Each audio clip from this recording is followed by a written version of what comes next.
Frame rates are one of the most fundamental ideas to understand when it comes to both technical and creative decision-making for your videos and films.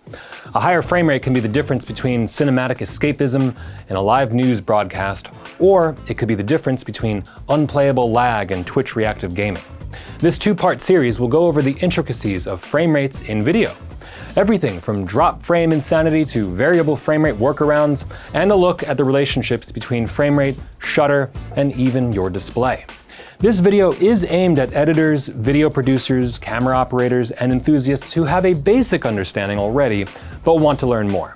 For this first part, we'll start with the creative uses for different frame rates, and then dive into some of the technical details for both shooters and editors. So I think the basic idea of a frame rate is fairly common knowledge. It's how fast or slow the sequence of frames in a video or film changes. Generally speaking, the higher the number, the smoother the motion is. You see, smooth motion is rooted in a concept known as persistence of vision, and the idea of a flicker fusion threshold.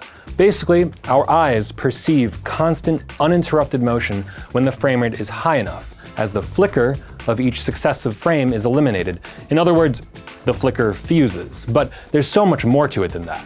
In the real world, we tend to work with a few common frame rates. Early on in cinema history, frame rates were very inconsistent due to the fact that the cameras were hand-cranked.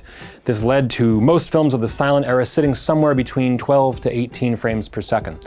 The motion was not smooth, but when sound was introduced to film, it was decided that a standard 24 FPS was the minimum needed to ensure smooth motion and reliably synchronize with the soundtrack. Eventually, the world settled on three traditional frame rates: 24 FPS for cinema film, 25 FPS for most European TV systems called PAL or PAL and CCAM, and 30 FPS for most of the Americas and Japan in what is called NTSC. Some of you have probably heard this before, but for the television systems, those were essentially synced to the electrical grids in those regions. So European systems typically run at 50 Hz, while North American systems run at 60 Hz. That's not the whole story, but let's get creative for a moment instead. Frame rates can be used to play with time. Shooting at a higher frame rate and playing it back at a lower frame rate gives you beautiful slow motion, while shooting at a lower frame rate and playing it back at a higher one will give you a time-lapse effect. You can also choose to shoot in different frame rates for a different perceived effect. Cinema, for example, is commonly perceived to be seen at 24 FPS, and that's not for lack of others trying to increase the frame rate over the years, trust me. It just hasn't really taken off. On the other hand, 60 FPS gives the look of live broadcast television, which includes sports, news, live events, and yes, soap operas. The A-roll of me that you're watching right now is shot at 60 FPS, which we don't usually do, but I'll explain why later on. In animation, frame rates can be used to increase or decrease the speed of a character's movement, and as much as I'd love to expand on that, I can't draw. You can be more creative with frame rates than you might think, and that applies to in-camera and in the edit. But now, we have to talk tech. In the beginning, I said that higher frame rates produce smoother motion. And this is true, but we have to ask ourselves, are higher frame rates always better? It depends. As I just hinted, there have been pushes in the cinema space for higher frame rates than 24 FPS, but they haven't really caught on. There are some technical limitations to this, but arguably the biggest reason is purely psychological. We have watched movies at 24 FPS for almost 100 years now, and have come to associate the look of 24 FPS with movies so much that I'm sure many of you cannot stand when a TV has motion smoothing turned on by default. There's another reason to stick with lower frame rates though. Higher frame rates allow you to create slow motion effects by playing them at a slower rate, but if your slower normal rate is high, then your slow motion footage will require an even higher frame rate. For example, if your normal or base frame rate is 24 FPS, shooting at 120 FPS gives you 5 times the frames, meaning you could slow it way down to 20% speed. But if your base rate is 60 FPS, 120 FPS only gives you 2 times those frames, meaning you can only slow down by 50%. One area where higher frame rates are objectively better is video games. This goes beyond the scope of this video, but generally speaking, higher frame rates directly translates to smoother, more responsive gameplay. But it's also easier on the eyes. Now, why is this?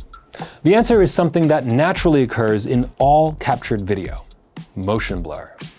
Motion blur is what ties frames together, and it makes motion smoother at lower frame rates. Instead of every single frame being razor sharp, most of the frames have at least some level of motion blur that smooths out the transition. Our eyes do this naturally in real life, and it's created by all cameras with the right settings, of course. Now, I know what some of you are going to say. Most video games these days have motion blur too. Yes, well, some of us like to turn that off. All this finally brings us to how frame rates are important to the world of cinematography. Most of you coming from the photography world probably know that motion blur is related to shutter speed. Well, shutter speed has a direct relationship to frame rate, especially if you're playing by cinema rules as opposed to video rules. Most videographers, for example, probably know that you should shoot with a shutter speed where the denominator is set to double the frame rate. So 24 FPS should be shot at 1/48th of a second, 30 FPS at 1/60th, and so on. The cinema-friendly way to guarantee this is by using a shutter angle of 180 degrees, if your camera supports it, of course, but we're not going to get into that here. This doubling of shutter speed produces a pleasing balance of motion blur and sharpness that we equate with the standard look of motion pictures. What you really need to know, though, is that higher shutter speeds reduce motion blur, creating sharper, less smooth motion, while lower shutter speeds produce more motion blur, trading sharpness for fluidity. But here's where things get interesting in the modern era. In a typical camera system, the denominator of the shutter speed cannot be less than the frame rate, right? In other words, 24 FPS must be shot, you would think, at 1/24th of a second at a minimum. Now, in terms of shutter angle, that would equal a 360-degree shutter, completely open for every frame. Digital cameras can get around this, however, when using shutter speed, due to the way the sensor is scanned and read out. You can actually shoot, depending on the camera, in lower shutter speeds, which effectively give you duplicate frames. So again, at 24 FPS, if you shoot at, let's say, 1/12th of a second, your shutter speed is half as fast as your frame rate, and so you're capturing the same exposure for 2 frames. This gives the appearance of something running at 12 FPS with strong motion blur. Now, unless you're going for a creative effect though, this should be avoided. But let's get out of the cinema world for a moment and talk about broadcast and web content, where unfortunately, frame rates can get mixed up, very mixed up. I'll give you a common example. You shoot the bulk of your video in 24 FPS, and then you show a screen recording of a game running at 60 FPS, which we've done before. Well, what happens? If your timeline frame rate is lower than that 60 FPS screen recording, then it must be converted to that frame rate. The usual way to do this is to blend the additional frames, and there are different ways to do this in your editor, but we won't go into that here. Now, if your timeline is 30 FPS, this is pretty easy. Every 2 frames of the 60 FPS clip are then blended into 1, which halves the frame rate. 60 becomes 30, right? The motion becomes less smooth in 60, but it's a clean halving of the frame rate, so it's not the worst situation. You can see the result here. But an even worse situation would be if your A-roll was in 24 FPS. 60 FPS cannot be evenly divided by 24 FPS, resulting in what's commonly called judder.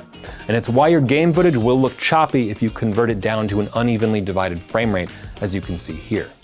Also, the problem unfortunately goes both ways. If you bring 24 FPS footage into a 60 FPS timeline, you have to duplicate frames to get it up to 60 unevenly, which results in judder once again.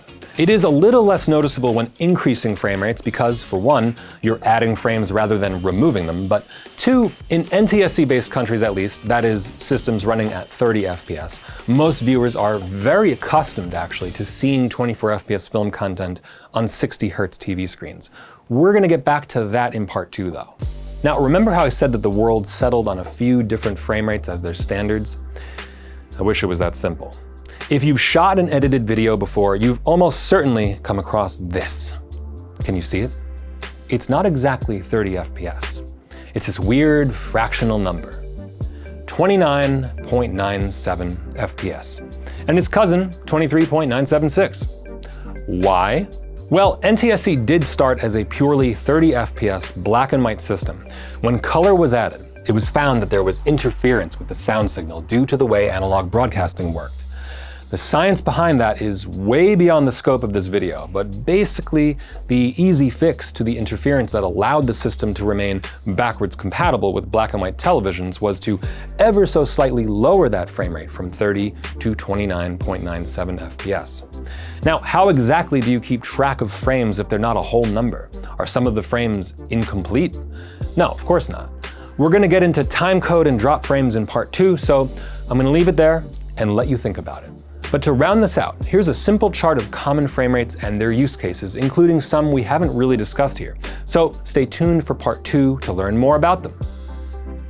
Next time, we'll also talk about the difficulties of mixing frame rates, how frame rates interact with refresh rates on monitors, and every editor's nightmare: interlaced video.